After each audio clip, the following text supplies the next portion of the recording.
Como reagir ao sofrimento? Ou, um pouco antes, cristãos sofrem? Esta é a pergunta que muitos fazem. Porque no imaginário coletivo paira a ideia de que alguém, por ser cristão, não deveria passar por problemas. Afinal de contas, os cristãos não são amigos de Deus. Por que eles sofrem? Por que existe sofrimento na vida de um cristão? E na vida do cristão existe sofrimento do mesmo jeito que existe na vida de qualquer outro indivíduo sobre essa terra. Sobre cristãos e sobre não cristãos vêm calamidades, doenças, morte, desemprego, injustiças, perseguições, problemas, etc. Tudo que causa sofrimento está presente, tanto na vida daquele que é crente, como da vida daquele que não é crente. A diferença está exatamente na maneira como esses dois grupos reagem ao sofrimento.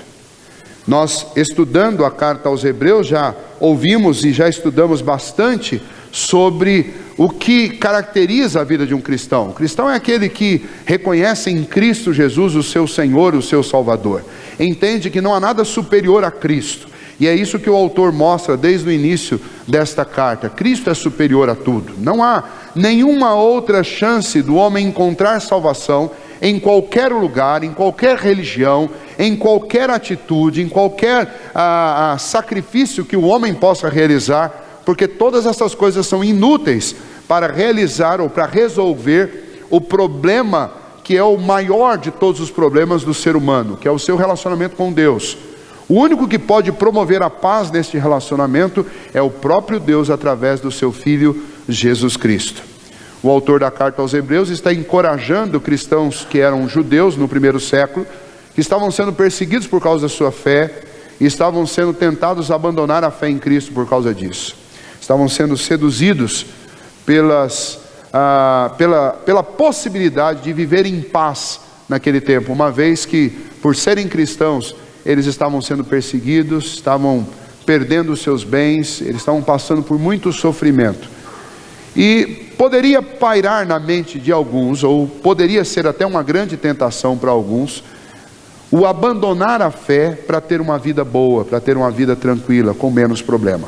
E aí nós observamos que o contexto do autor da carta aos Hebreus é um contexto em que, diferente do que nós estamos dizendo aqui, a ideia lá era exatamente contrária. A ideia lá era que ser cristão era sim uma chance de ter muitos sofrimentos na vida. E isso tem muito a ver com todo o conteúdo da Bíblia.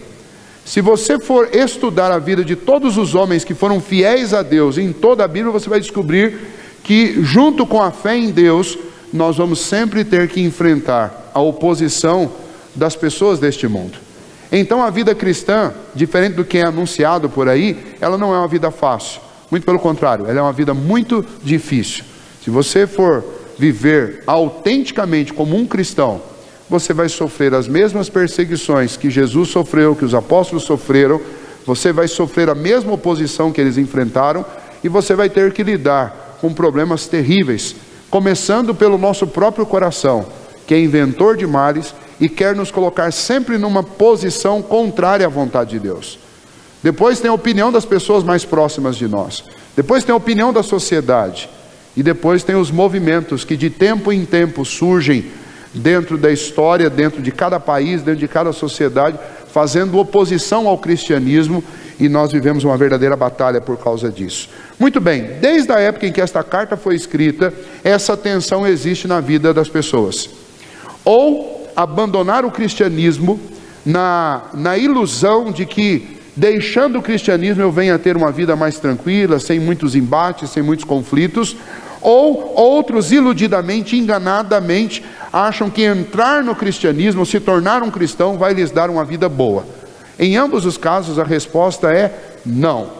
Nem entrando no cristianismo e nem saindo dele, sua vida vai ter menos problema. Aliás, como eu já afirmei, a vida do cristão, ela é uma vida cheia de muitas dificuldades, mas abandonar o cristianismo vai tornar sua vida ainda mais difícil, porque aí você não tem aonde depositar a sua esperança. É interessante que a Bíblia fala sobre este assunto sofrimento em vários lugares.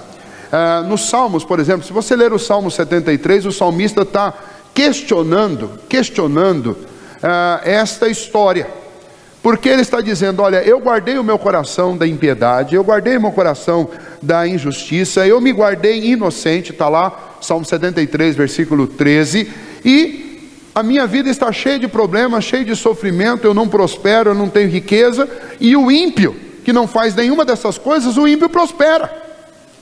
Para ele dá tudo certo, para mim dá tudo errado.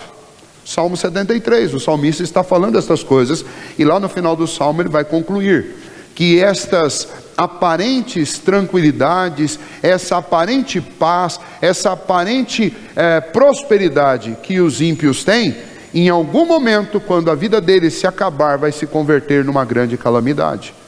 E então o cristão não deve ficar fazendo esse tipo de comparação: olha, eu sou crente, comigo nada dá certo, e o outro que não é crente, com ele tudo dá certo. Porque o nosso tesouro e a nossa verdadeira herança está guardada com o Senhor. Enquanto que aqueles que vivem impiamente podem até ter uma aparente prosperidade aqui, mas no final isso tudo vai ser destruído, e eles terão que enfrentar uma eternidade de castigo. Se você observar também a vida de Jó, Jó é um homem que lidou com muitos problemas. Aliás, o livro inteiro retrata o drama que ele enfrentou ao longo da sua vida, quando ele foi provado por Deus. Perdeu os seus bens, perdeu a sua família, perdeu os seus filhos. Ele sofreu. E a Bíblia está cheia de exemplos de pessoas que sofreram. Na contramão disso, só para contribuir para a nossa contextualização aqui, na contramão disso, nós temos um movimento no Brasil, que no último século tem ensinado uma teologia que é uma falsificação, que é a teologia da prosperidade, que diz que se você é cristão, o verdadeiro cristão não pode ficar doente, o verdadeiro cristão não pode ser pobre, ele é filho do rei, ele precisa ordenar as coisas, ele desfruta de uma posição privilegiada, então ele precisa dar ordens, ele precisa exigir coisas, porque ele tem o direito de viver como um rei sobre essa terra. Ele tem o direito de prosperar. Deus tem a obrigação de fazer com que você vá bem em tudo que você colocar as mãos. E então os adeptos da teologia da prosperidade, os pregadores da teologia da prosperidade, dizem que os verdadeiros cristãos não podem ter problemas. Uma das pregadoras mais renomadas dessa teologia da prosperidade do século passado, não deste presente agora, mas no século 20, uma das pregadoras famosas desse assunto, a Valnice Milhomes, ela ensinava, inclusive na mídia, que cristãos verdadeiros não ficavam doentes, porque doença era sinônimo de pecado, significava que tinha um problema muito grave envolvido nesta pessoa, na vida dela. E aí, de repente, ela teve que sumir da mídia porque ela ficou doente. E ela se escondeu numa cidadezinha no interior do Rio de Janeiro, para esconder do público a sua doença. Por quê? Porque ela tinha consciência que não tinha cometido nenhum pecado gravíssimo. Mas, de acordo com a pregação que ela mesma fazia e ensinava, doença era consequência de um pecado gravíssimo. Então ela teve que se esconder. E os adeptos da teologia da prosperidade ensinam essas bobagens. Ensinam que você precisa fazer trocas com Deus. Dê muito e Deus vai te dar muito. Venda tudo que você tem e dê para o Senhor, que Deus vai te dar 10 vezes mais. Isso tudo é uma mentira. Porque se você observar os próprios personagens do Novo Testamento, você vai ver no primeiro século, e você pode começar esta lista de personagens com a própria vida do Senhor Jesus, que eles não tinham nada. O próprio Senhor Jesus disse: o Filho do Homem não tem onde reclinar a cabeça. Tudo que ele tinha era emprestado, até o próprio túmulo que ele ficou durante 3 dias, era um túmulo emprestado. E assim a vida dos apóstolos, é a vida de todos aqueles discípulos no primeiro século, especialmente depois que eles eram reconhecidos como cristãos, eles perdiam tudo que eles tinham. Então essa teologia da prosperidade, ela não tem sustentação. Por quê? Porque ela tenta desmentir, ela tenta enganar os cristãos, desmentindo que cristão não tem problema, não tem sofrimento. Enquanto que a Bíblia inteira vai mostrar que o sofrimento, que as dificuldades, as tribulações são ferramentas de Deus para nos santificar, para trabalhar a nossa vida, para nos amoldar o caráter. E então, o que esse texto vai mostrar para nós é a maneira como um cristão deve reagir diante do sofrimento. O cristão tem consciência de que o sofrimento não é aleatório, ele tem consciência que sofrimento faz sim parte da vida de um cristão. Mesmo que você seja um homem temente a Deus, você vai sofrer, é inevitável que você sofra, e aqueles cristãos estavam sofrendo, e possivelmente você que está aqui hoje, está experimentando alguma dose de sofrimento em alguma área da sua vida. Todos nós estamos. O autor da carta aos Hebreus, ele chama a comunidade, chama a igreja, e ensina a igreja como ela deve reagir, não apenas o indivíduo, mas a igreja. E ele começou este ensino a partir do versículo 4, que nós vimos há 3 semanas atrás. E a tese principal do versículo 4 até o versículo 11 é que nós sofremos porque Deus nos disciplina. O sofrimento é uma ação disciplinar de Deus. Quando Deus nos permite sofrer, Ele está nos tratando como um pai que quer corrigir o seu filho, para que o seu filho cresça, amadureça, e para que o seu filho consiga suportar a vida, para que o seu filho consiga resistir às intempéries da vida. Deus não é aquele pai que coloca o filho dentro de uma redoma e não deixa que o filho sofra com o vento, com o frio, com a chuva, com a terra, fica tentando super proteger o filho para que ele não enfrente a vida. Deus não faz isso, muito pelo contrário. Deus me expõe à vida e Ele promove circunstâncias ao redor de mim para me fortalecer, para me dar a resistência para enfrentar as coisas que Ele mesmo escreveu para a minha jornada aqui. Então este pai que tem filhos, ele está comprometido em fazer os seus filhos crescer. E nunca nenhuma outra ferramenta foi tão eficaz para fazer um ser humano crescer do que a dificuldade. As lições mais difíceis da vida nós não aprendemos num ambiente fácil, nós aprendemos num ambiente difícil. Nós aprendemos, a exemplo de Moisés, no deserto. Este é o lugar onde nós aprendemos as lições mais difíceis. E nós pais, inclusive, deveríamos aprender isso, porque não adianta a gente tentar facilitar a vida dos nossos filhos, porque aí eles não vão aprender as lições difíceis. É com as dificuldades que eles aprendem as lições difíceis, e fica aqui a dica para nós pais. Mas nós aprendemos há 3 semanas atrás isso, que o Senhor, Ele, por amar os seus filhos, Ele os disciplina, Ele os expõe ao sofrimento para que eles cresçam. Agora, o autor não está falando de indivíduo especificamente, mas ele está falando na coletividade. Como que a coletividade dos cristãos, como o povo de Deus, deve reagir junto ao sofrimento. E então ele vai nos dar para nós aqui algumas dicas, algumas orientações para que nós como igreja nos apoiemos mutuamente e assim a gente consiga enfrentar o sofrimento. A gente dê suporte àqueles que estão sofrendo mais e a gente seja também encorajado e fortalecido por aqueles que não estão passando por um momento tão difícil, mas talvez já passaram. A igreja é a comunidade de gente que se apoia. E esta comunidade de gente que se apoia precisa seguir essas orientações que são dadas aqui, que eu quero ver com vocês agora. A primeira orientação que ele nos dá está aí no versículo 12, quando ele fala um versículo, na realidade ele está citando Isaías capítulo 35, versículo 3, quando ele diz: por isso restabelecei as mãos descaídas e os joelhos trôpegos. Quando você lê Isaías capítulo 35, versículo 3, lá está dito de uma maneira um pouquinho diferente, ele apenas trocou as palavras, mas é o mesmo versículo. Diz lá: fortalecei as mãos frouxas e firmai os joelhos vacilantes. Quando é que este texto de Isaías foi escrito?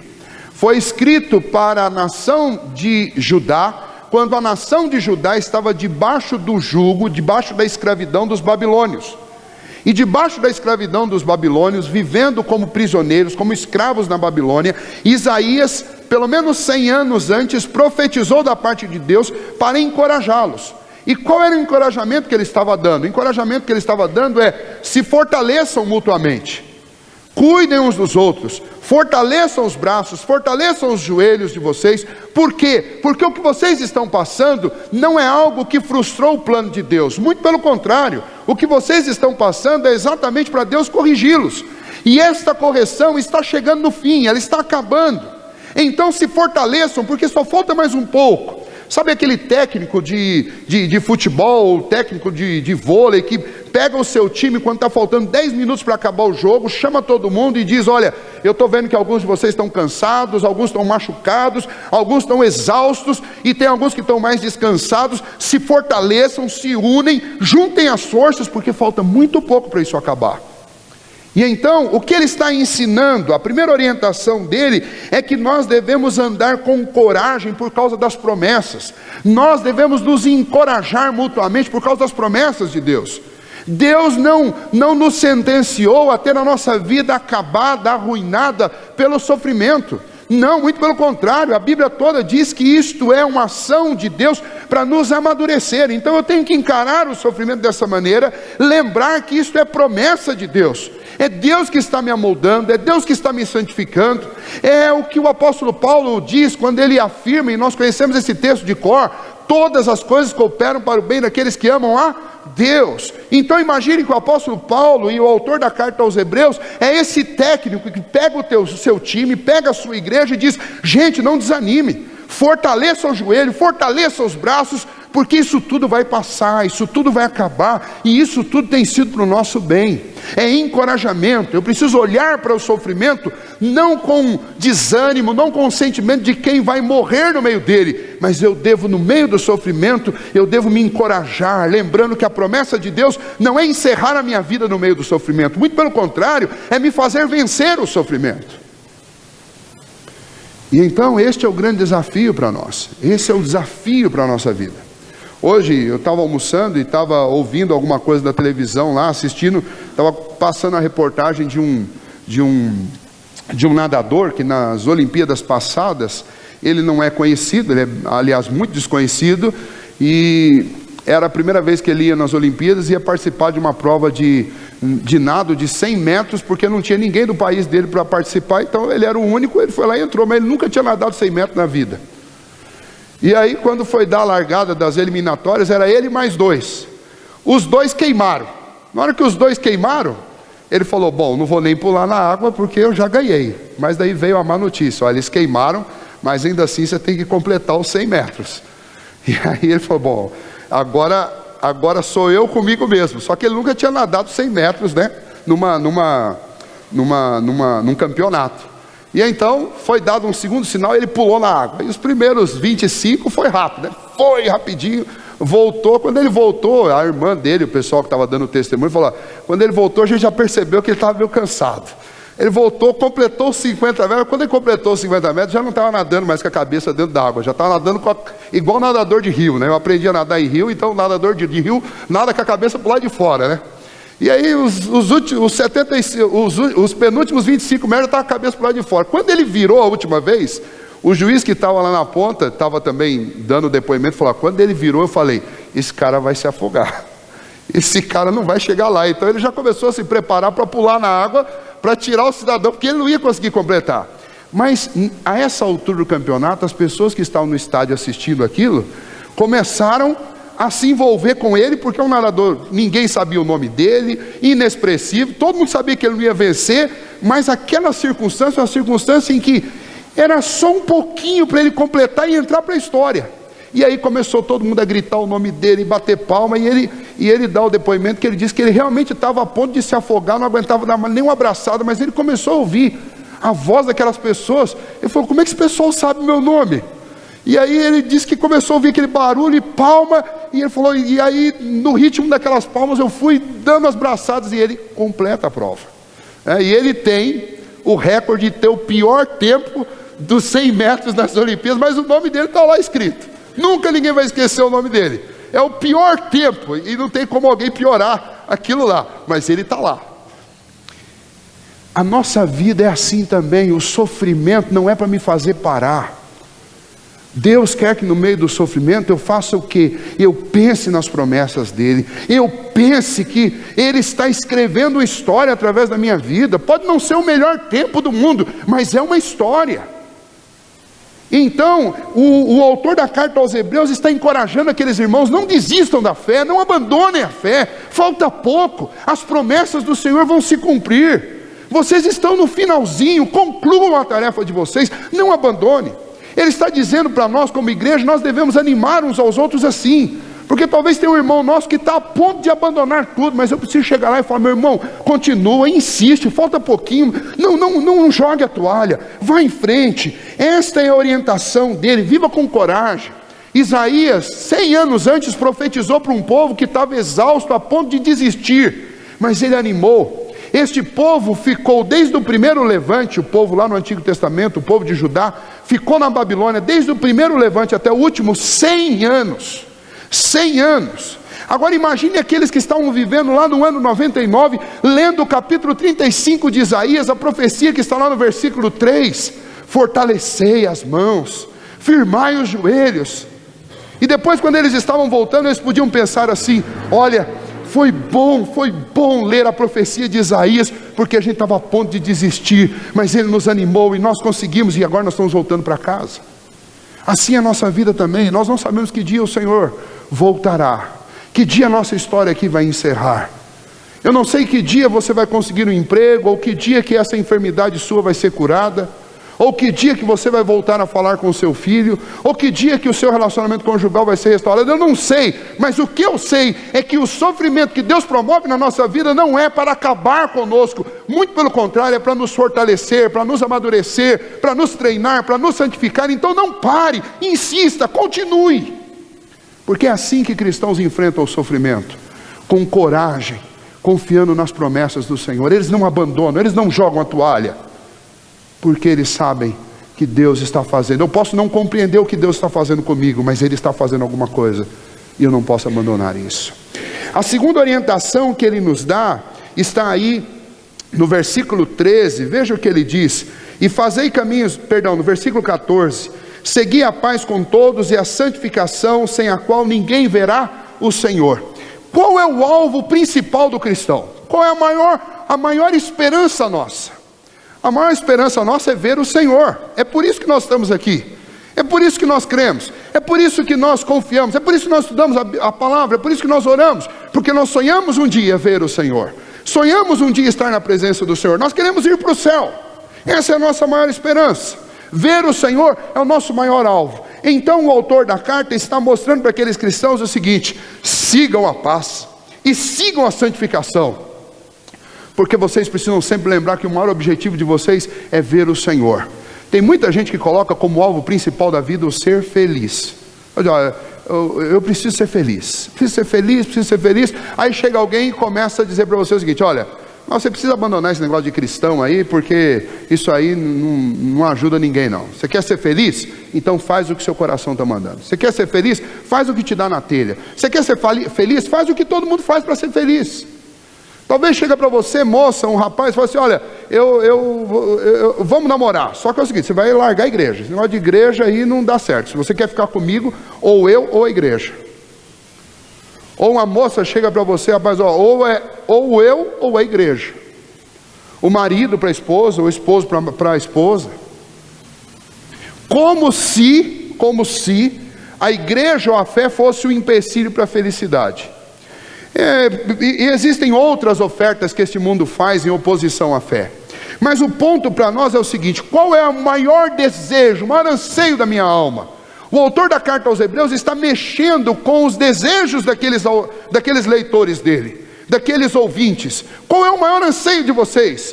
Se vocês são cristãos de verdade, o maior anseio de vocês é ver a face do Senhor, é estar na presença do Senhor. Se esse é o maior anseio de vocês, então lembrem de uma coisa: vocês precisam permanecer na paz e na santificação. E o que significa seguir a paz com todos e a santificação, sem a qual ninguém verá a Deus? Primeiro, vamos lembrar, quem é que promoveu a paz entre nós e Deus? E por consequência entre nós e os nossos irmãos?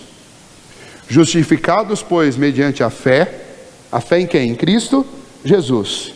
Justificados, pois, mediante a fé, temos paz com Deus. Então ele está dizendo: sigam em Cristo, porque a paz que vocês desfrutam com Deus, ela foi construída por Cristo. Vocês querem ver o Senhor? Então vocês precisam continuar no caminho de Cristo. E aqueles irmãos hebreus lá, eles estavam sendo tentados a abandonar a fé e voltar para o judaísmo, abandonar Cristo e voltar para o judaísmo. E aqui o autor da carta aos Hebreus está dizendo: vocês gostam dessa paz que vocês têm com Deus?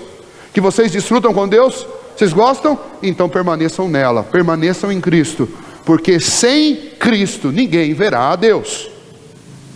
E quando ele fala de santificação, do que ele está falando? Ele está falando exatamente do sofrimento que aquele povo estava passando. Porque como é que Deus promove a santificação na nossa vida? Não é pozinho mágico jogando em cima da cabeça da gente, Deus joga um pó e eu viro um santo da noite para o dia. Não. Nós somos santificados igual o ouro é purificado, igual a prata é purificada. Nós somos santificados no fogo da provação. De forma objetiva, o nosso nome foi santificado lá na glória pelo sangue de Cristo.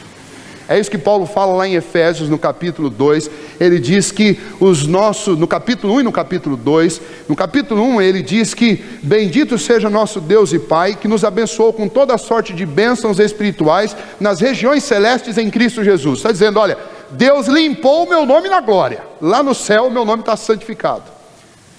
Mas a minha vida aqui no templo, ela é santificada dia a dia, de forma processual, pela ação de Deus. É Deus que põe em nós o querer e o realizar. É Deus que promove as circunstâncias ao nosso redor, circunstâncias que funcionam como aquelas provas que os nossos filhos fazem no final do semestre. São provas. Por quê? Porque nós passamos o ano inteiro aprendendo a palavra de Deus. Vocês acham que nós vamos simplesmente vir aqui aos domingos, ler a Bíblia, aprender a palavra de Deus e nós não vamos ter que dar prova do que nós estamos aprendendo? À medida que você aprende a palavra de Deus, Deus, como um bom professor, vai submeter você à prova, para ver se você realmente interiorizou aquilo que você aprendeu. E isso gera sofrimento. E aí o autor está dizendo, vocês querem ver a Deus? Então não fujam da santificação, não fujam desse projeto de Deus para santificar você. Não fujam do fogo da provação, porque é este fogo da provação que te purifica. É o sofrimento que nos traz para mais perto de Deus. Se alguém perguntasse, olha, o que seria algo muito ruim para um cristão? Seria muito ruim para um cristão um ambiente onde ele não é provado, onde ele não sofre, onde ele não tem problema. Porque esse é um ambiente onde ninguém cresce, esse é um ambiente onde ninguém amadurece. Estou sofrendo perdas, estou sofrendo perseguição, estou sofrendo oposição, glória a Deus. Pode dar glória a Deus por isso, porque significa que Deus está muito interessado no seu avanço, no seu crescimento, no seu amadurecimento. Deus prova, Deus disciplina, Deus trabalha na vida daqueles que Ele ama. Então o sofrimento não é para ser encarado como uma coisa ruim da parte de Deus, muito pelo contrário. O sofrimento é para ser encarado de uma maneira boa. É por isso que Tiago fala, tende por motivo de toda alegria o passardes por lutas e provações. Porque é Deus que está fazendo isso. Essas coisas não têm outra fonte senão o próprio Senhor. Então é importante que eu lembre disso. A impureza não sai na base do sermão bonito. Vou repetir. A impureza do nosso coração não sai na base do sermão bonito. A impureza do nosso coração sai na base do sofrimento. Sabe aquele discurso que você já fez para o seu filho 20 vezes não deu resultado? E aí chega um dia que você decide que vai interiorizar o ensino, mas não de forma verbal. Aí você pega a varinha, e daí você sabe que vai entrar, que o ensino vai interiorizar. Deus faz isso com a gente. É óbvio que Deus não vai usar uma varinha, Deus vai usar os relacionamentos, as dificuldades, as carências, as necessidades, as enfermidades, as adversidades, mas Deus vai interiorizar o seu ensino no nosso coração. Isso é santificação. É isso que ele está dizendo, segui a paz com todos e a santificação, sem a qual ninguém verá a Deus. Ele está dizendo, se você não se submeter a esse processo de Deus, você não vai vê-lo. Por quê? Porque aqueles que são filhos de Deus de fato, que os seus nomes foram purificados, foram limpos na glória, são exatamente aqueles que vão ser trabalhados aqui nesta terra. Então a vida do cristão é por excelência uma vida de dificuldade e de sofrimento, mas por um bom motivo. Deus está me transformando. E essa transformação, em alguns momentos, ela vai ser muito dolorosa. Terceira orientação. Se em primeiro lugar eu devo encarar com coragem. Em segundo lugar, eu devo me deixar motivar pelo propósito do sofrimento. Eu quero ver o Senhor e é através deste sofrimento que o Senhor vai me preparar para vê-lo. Em terceiro lugar, a recomendação é: não abuse da graça. Não abuse da graça. Como é que eu encontro isso? Olha para o versículo 15. Atentando diligentemente, porque ninguém seja faltoso, separando-se da graça de Deus, nem haja alguma raiz de amargura que brotando vos perturbe, por meio dela muitos sejam contaminados. A parte A do versículo, até o separando-se da graça, é o que dá sustentação para essa orientação. A orientação é o seguinte: preste atenção. O seja diligente aí significa preste atenção. Não viva no pecado, como se o pecado fosse um vício, um hábito seu, que te dá gosto, que te dá prazer. Não viva assim, não abuse da graça. Tem muito cristão que usa a doutrina da graça para simplesmente justificar um tipo de vida que não tem nenhum compromisso com a abstenção do pecado. Nós estávamos estudando com a mocidade no sábado sobre isso. João faz alguns testes com a igreja no final do primeiro século, e um dos testes que ele faz é o teste da verdade. Ele diz: olha, existiam lá alguns gnósticos que se diziam conhecedores de forma profunda de Deus, que tinham um relacionamento profundo com Deus, e que o espírito deles já estava salvo.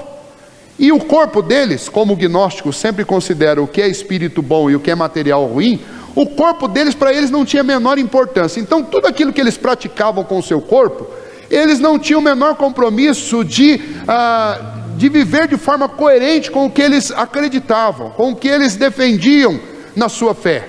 Então, eles se prostituíam, eles eram glutões, eles se embebedavam, eles eram violentos, eles faziam todas essas coisas e diziam: olha, esse corpo vai morrer e vai se acabar mesmo, porque não tem solução, a matéria é ruim.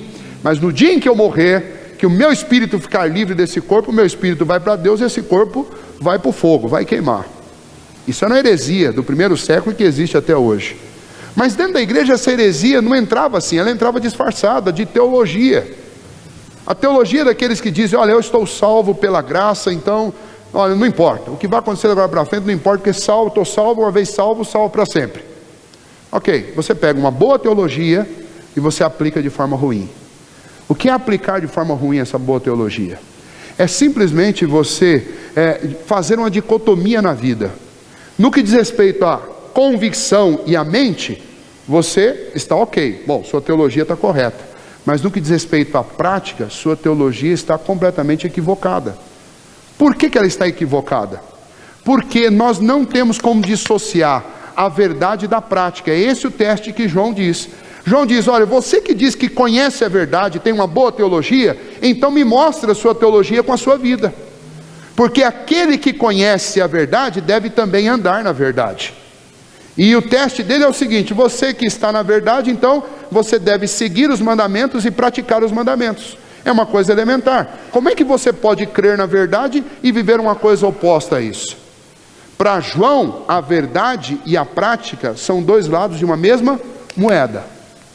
E aqui o que o autor da carta aos Hebreus está fazendo é a mesma coisa. Está dizendo: olha, se você está em Cristo verdadeiramente, se você está debaixo da graça, então você não pode recusar o sofrer por causa de Cristo. Porque aquilo que você crê é aquilo que você deve também viver. Porque a sua vida diz o que você crê. Se você vive uma vida de pecado, uma vida dissoluta, sem nenhum tipo de compromisso com Cristo, sem nenhum tipo de compromisso de honrar o nome de Cristo, de honrar a palavra de Cristo, como é que você pode querer convencer alguém de que você realmente crê em Cristo Jesus?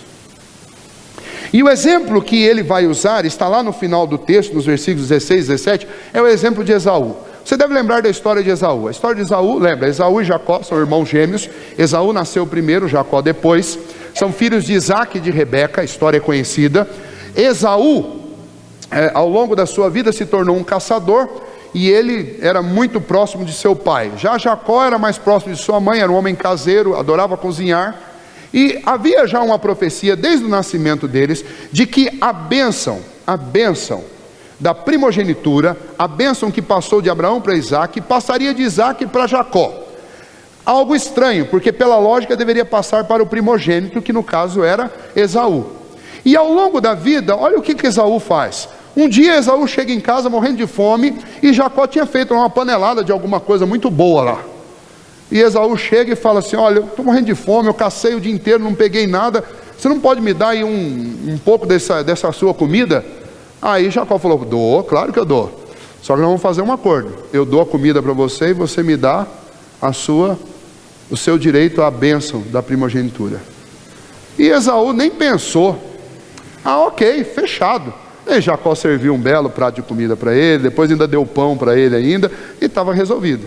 O problema é que, passado algum tempo depois, Isaac ficou doente, e estava próximo à sua morte, então ele resolveu, e ele deveria, obviamente, saber do acordo dos dois, mas como ele gostava muito de Esaú, ele foi lá e disse para Esaú: Esaú, vá lá, caça alguma coisa, prepare para mim um prato daqueles bem suculentos, do jeito que você sabe que eu gosto, traga para mim, eu vou te abençoar. O problema é que ali tinha uma mãe, e uma mãe que puxava a sardinha para o lado do outro filho. E a mãe ouviu a história, chamou Jacó e disse: Jacó, mata lá, mata um cabrito. Não, mata 2 cabritos. Vamos preparar um prato para o seu pai, e você vai levar para o seu pai, porque eu sei do acordo de vocês, e a bênção tem que ser sua. E aí, realmente, Jacó preparou, levou para o pai, embora cego, reconheceu a voz, falou assim, e ele estava coberto com uma pele, falou, Esaú era peludo, então ele foi recoberto com a pele, e ele apertou, apalpou, falou: a pele é de Esaú, mas a voz, parece a voz de Jacó. Mas estava ali, né? Comeu, a comida estava boa, abençoou a Jacó. E logo depois chega Esaú e fala: pai, está aqui a comida, eu cacei e trouxe para você. E aí o texto diz que Isaac estremece, porque descobriu o que tinha acontecido. E aí ele não podia voltar mais atrás, ele não podia retornar, ele não podia mudar aquilo que já tinha sido feito. O que aconteceu? Esaú é um exemplo de alguém que abusou da graça. Abusou. Ele pegou os privilégios dele, ele brincou com os privilégios dele. O dia que ele estava com fome, ele usou o privilégio dele para fazer uma troca com o seu irmão em troca de um prato de comida. Esaú é um dos exemplos do Antigo Testamento de gente que abusou da graça. Mas existem exemplos muito mais próximos de nós, e são esses exemplos que eu estou querendo evocar na mente de vocês. Exemplo de gente que pega a teologia e fala: olha, eu creio nas doutrinas da graça, eu sou calvinista. Só que quando você olha para a vida, não há nada na vida que seja uma demonstração de que existe um coração convertido a Cristo. Um coração convertido a Cristo não se alegra com o pecado. Um coração convertido a Cristo não se entrega às vaidades dessa vida, aos vícios dessa vida. Quando João fala lá em 1 João, olha, aquele que diz que está na luz, mas vive no pecado, na realidade não está na luz, está em trevas. Aquele que diz que não tem pecado, está dizendo que Deus é mentiroso.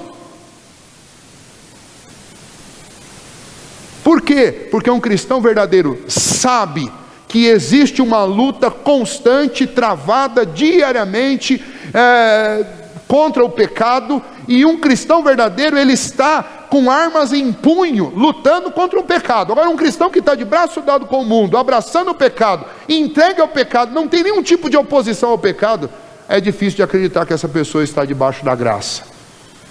Pode até ter consciência de uma boa teologia, mas a sua prática desconstrói a sua teologia.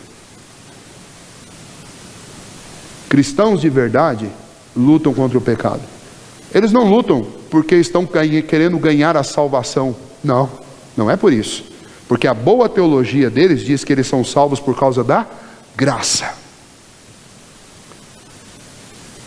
Mas eles estão lutando contra o pecado porque eles sabem que o processo de santificação implica em Deus torná-los parecidos com Cristo.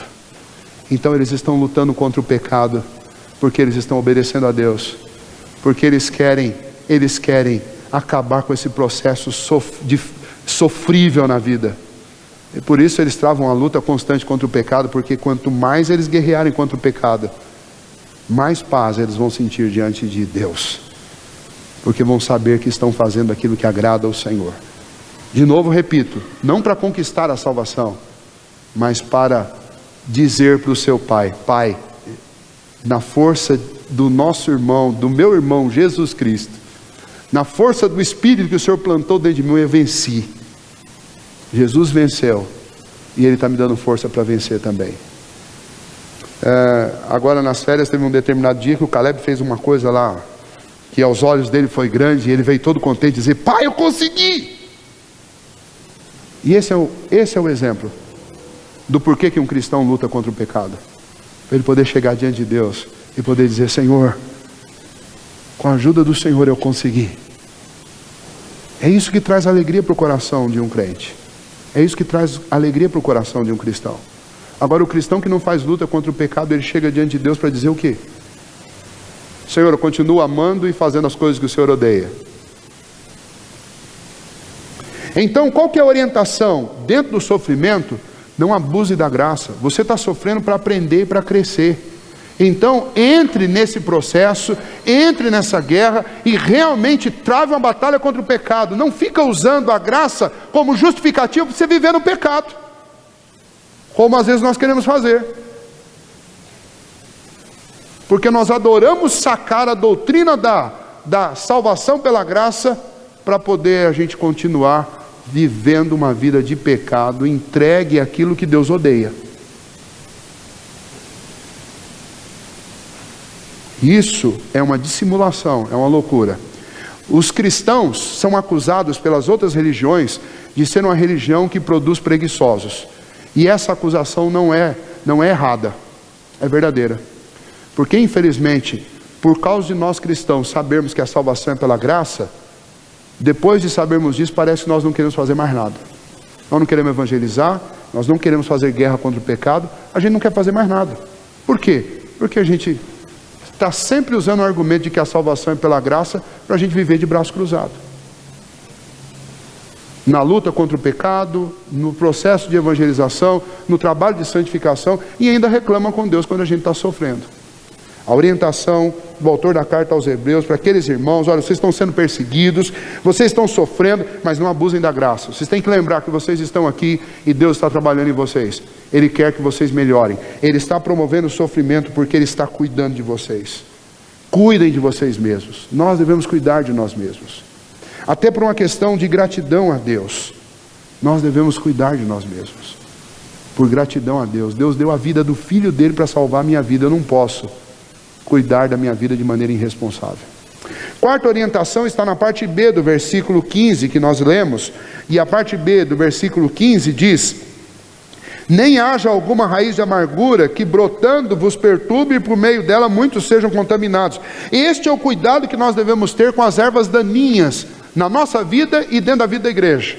O que é uma erva daninha? A citação que é usada aqui é uma citação tirada lá de Deuteronômio capítulo 29, versículo 17. Você pode anotar, depois você veja em casa. Qual que é o problema da erva daninha? O problema da erva daninha é que ela vem crescendo ali no meio da erva boa, só que ela é uma erva mortal, ela é venenosa, ela é amarga, e ela vai crescer rapidamente no meio da erva boa, e ela vai destruir a sua plantação, e ela pode matar. Eu tenho que tomar cuidado com isso. A erva daninha no nosso meio é a falsa teologia. São teologias, como eu citei para vocês, a teologia da prosperidade, teologia triunfalista, que diz: olha, crente tem que vencer sempre, crente não pode ter problema, crente tem que ficar rico. São essas falsas teologias que são amargas e são venenosas e trazem prejuízo para a igreja. São distorções de textos bíblicos. Lidar ou batalhar no meio da igreja para desconstruir formulações doutrinárias que são extraídas da Bíblia, e nós convivemos com isso o tempo inteiro. Volta e meia surge alguém no meio da igreja que começa a defender coisas que não estão na Bíblia, tentam desconstruir pontos que são fundamentais da nossa fé, e nós temos que tomar cuidado com isso. E eu tenho insistido aqui na igreja que vocês usem boas literaturas, além da Bíblia, literatura que seja realmente confiável, de bons autores, que vocês tomem cuidado com o que vocês assistem, com o que vocês ouvem na televisão ou no rádio, porque existem falsos mestres espalhados por todos os lugares, e eles ensinam falsas doutrinas, que são como raízes de ervas daninhas, que entram no seu coração e destroem a sua vida, e destrói a vida da igreja também. Alguém perguntou: pastor, o que faz com erva daninha? Com erva daninha a gente faz assim, ó. Segura aí, meu camarada, ó. Arranca e joga fora, para poder tratar a erva boa. É por isso que a igreja precisa estar atenta, nós precisamos estar atentos uns com os outros, porque nós não podemos deixar erva daninha no nosso meio. É o que a gente faz com os nossos filhos. Esses exemplos da infância são sempre muito bons, né? Mas eu lembro quando eu não consigo falar, nem se eu não fosse crente eu nem ia conseguir falar palavrão, porque minha mãe odeia palavrão, e ela nunca deixou a gente falar palavrão, né? Mas na infância você sempre tenta, né? E eu tinha alguns amigos lá na escola, uma época lá, que falavam um determinado palavrão lá, e eu ousei um dia repetir aquilo em casa. Mas aquilo foi terrível, porque a minha mãe me pegou e falou: olha, é o seguinte, você nunca mais vai falar isso dentro dessa casa, porque essa palavra tem gosto amargo. E ela foi lá no quintal, ela pegou um pé de losna, não sei quem sabe o que é losna. Losna é uma plantinha que o pessoal faz um chazinho dela ali para tomar contra dor de cabeça, contra cólica, contra um monte de coisa. É amargo, mas é o fim. E ela pegou essa plantinha e foi lá e pegou um tucho, pôs na minha boca: pode mastigar, você vai mastigar e vai engolir. Aí toda vez que você falar esse palavrão aqui em casa, se prepara que você vai comer losna. E eu aprendi a não falar palavrão por causa disso, porque ela tratou a erva daninha na hora certa, vai tirar. E eu louvo a Deus porque ela fez isso, porque imagine um pastor que volta e meia soltasse um palavrão. Ela nem sabia que eu ia ser pastor, mas Deus já usou ela para tratar disso lá. Eu tenho outros defeitos, mas esse aí eu não tenho. Nós temos que tratar as ervas daninhas que surgem no nosso meio. Murmuração, erva daninha. Raiva, contenda entre os irmãos, erva daninha. Mágoa no coração, aquela mágoa que você fica cultivando ao longo de anos, ela é uma erva daninha, ela vai ser amarga, e não só amarga, venenosa, ela vai matar. Ou vai matar você, ou vai matar outras pessoas, ou vai matar ambos, mais cedo ou mais tarde. Então, como é que eu lido com o sofrimento? Atento para não deixar que no meio do sofrimento cresçam ervas daninhas no meio da igreja, no meio da nossa vida. Sabe o que é erva daninha também? É a maneira equivocada, pecaminosa de resolver problemas. Às vezes no meio do sofrimento aparece uma oportunidade de resolver o sofrimento, mas resolver de que jeito? Resolver de forma pecaminosa. E aí você vai lá e planta a sua erva daninha. Talvez uma mentira, talvez um ato ilegal para resolver um seu problema ali, o que está te fazendo sofrer, mas mais cedo ou mais tarde essa plantinha vai crescer. E ela vai causar muito dissabor, porque ela é amarga e porque ela é venenosa. Então no meio do sofrimento, não use a estratégia de pegar uma erva daninha ou de deixar que uma dessas raízes se reproduza no seu coração. E por último, quinto elemento está aí no versículo 16 e 17, quando ele usa esse exemplo de Esaú, ele vai falar daquilo que é mais sério destas 5 observações. Versículo 16 e 17 ele diz: não haja algum impuro ou profano como foi Esaú, o qual por um repasto vendeu o seu direito à primogenitura. Pois sabeis também que posteriormente, querendo herdar a bênção, foi rejeitado, pois não achou lugar de arrependimento, embora com lágrimas o tivesse buscado. O ponto para nós e a quinta orientação dele é: no meio do sofrimento, não troque as coisas de Deus, os privilégios que Deus te dá, pela aparente paz que os acordos com este mundo podem te trazer. Vou repetir: não troque os privilégios, as coisas de Deus, pela aparente paz que esse mundo pode te oferecer dentro de um acordo. A situação é essa situação que eu já citei para vocês. Esaú estava num momento de aflição, de angústia por causa de uma fome, uma necessidade física. E na hora desse momento de necessidade física, que ele abusou da graça de Deus, ele cometeu o pior de todos os erros de toda a sua vida. Ele trocou um privilégio que Deus tinha lhe dado, porque foi Deus que escreveu que ele ia nascer primeiro. Ele trocou o privilégio da primogenitura, ele trocou a bênção de Deus por um prato de comida. E o autor da carta aos Hebreus está usando essa história de uma forma muito, mas muito perspicaz. Por quê? Porque o grave problema que aqueles cristãos hebreus estavam experimentando era exatamente esse.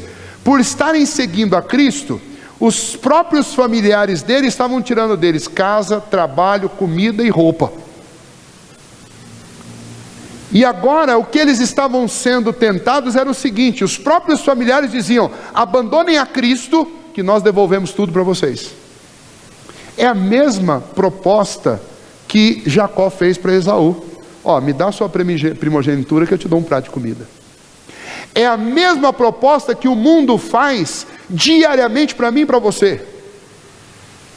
Olha, eu te ofereço tranquilidade, eu te ofereço rentabilidade, eu te ofereço prosperidade, eu te ofereço prazeres para os homens e para as mulheres, sexo fácil. O mundo está o dia inteiro oferecendo isso, dizendo: troque Cristo, deixe o Senhor, deixe as tuas convicções, abandone a tua fé, que eu posso dar para você tudo o que você quer. Esta sempre foi a proposta de Satanás. Foi a proposta que ele fez para Adão e Eva lá no Éden. É a proposta que ele ousou fazer para o próprio Senhor Jesus. Diz: olha, se você me adorar aqui prostrado, eu te dou todos os reinos desta terra. Olha a ousadia de Satanás, dizendo para o Criador do universo que se ele o adorasse, ele poderia lhe dar todas as coisas. E por mais absurdo e ridículo que seja, Satanás chega diante de nós todos os dias, através deste mundo, e faz a mesma proposta. Nós somos filhos de Deus, comprados com o sangue de Cristo Jesus. Mas Satanás, ele é ousado, e ele usa a cobiça que existe dentro do nosso coração para trazer diante de nós ofertas desse tipo. E o que o autor da carta aos Hebreus está fazendo é, no meio do sofrimento, não tente sair do sofrimento, fugir do sofrimento, fazendo essas trocas tolas. Esaú trocou privilégios espirituais para dessedentar os seus desejos carnais. Veja, essa é a troca mais absurda de todas. E é isso que o autor da carta aos Hebreus estava dizendo para aqueles crentes: não troquem Cristo por comida, não troquem Cristo por vestimenta, não troquem Cristo por patrimônio, não troquem Cristo pelas coisas deste mundo, porque isso não dá para ser colocado na balança, não tem comparação entre uma coisa e outra. É um absurdo. Não façam essa troca. Ainda que vocês estejam sofrendo, não façam essa troca. Ainda que você, vamos trazer isso para perto de nós, ainda que você, por ser crente, talvez seja ridicularizado na faculdade e não tenha muitos amigos, não troque o seu privilégio espiritual pelas amizades que você pode ter nos grupos da faculdade. Você é homem de negócio, que tem a sua empresa, e que tenta fazer tudo certo, mas todo dia recebe propostas indecorosas, de gente que promete para você: você vai prosperar, basta você não fazer isso. Ah, mas eu não posso fazer o que você está me mandando, porque eu sou um cristão, eu tenho fé, eu obedeço a palavra de Deus, eu respeito os mandamentos. E aí essa pessoa diz: não, deixa isso para lá, se você for andar por esse caminho aí, você não vai prosperar nunca, você vai ser pobre. Seja pobre, mas não troque os privilégios espirituais pelo sucesso profissional. Moças, não troquem os privilégios espirituais de vocês, de pertencerem ao Senhor, de serem filhas de Deus, de servirem ao Senhor, pelo melhor partido que apareça. Ainda que seja o príncipe da Inglaterra, não troque Cristo pelo príncipe da Inglaterra, porque o príncipe pode viver, na melhor das hipóteses, 80 anos, mas Jesus Cristo é o Rei da Glória, Ele vive desde toda a eternidade. Eu não posso trocá-lo por estas coisas. E essa troca, se eu fizer, não é que ela vai acabar com o meu relacionamento com Deus, ela vai atestar que eu nunca tive esse relacionamento.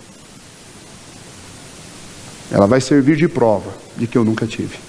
É o caso de Esaú. O caso de Esaú, o versículo 17... traz uma explicação, que é uma explicação que existe uma divergência entre os comentaristas sobre o que significa essa frase de que ele não encontrou lugar de arrependimento, embora com lágrimas o buscasse. O que ele estava dizendo com isso? Qual que era a intenção dele? O que o autor está dizendo com isso daqui? Bom, existe uma primeira linha de interpretação que diz que Esaú procurou o seu pai, chorou diante do seu pai, disse: pai, mas era Jacó, não era eu sou o primogênito, o senhor tinha que me dar a bênção, eu troquei por um prato de comida numa hora em que eu fiz uma tolice. Mas o pai chegou para ele e falou assim: olha, eu não posso mudar, como realmente está em Gênesis. Isaac não mudou, Isaac deu uma outra bênção para ele, mas não a bênção que ele tinha recebido do seu pai. A bênção que ele recebeu de Abraão, ele passou para Jacó. E a história bíblica diz que esta bênção foi realmente a bênção que aconteceu na vida de Jacó. E o aspecto principal desta bênção é de ser o fio condutor da vinda do Redentor, do Messias Jesus Cristo. Esta bênção Esaú não recebeu mais. Ele recebeu uma outra. Isaac o abençoou também, mas não com aquela bênção de Esaú.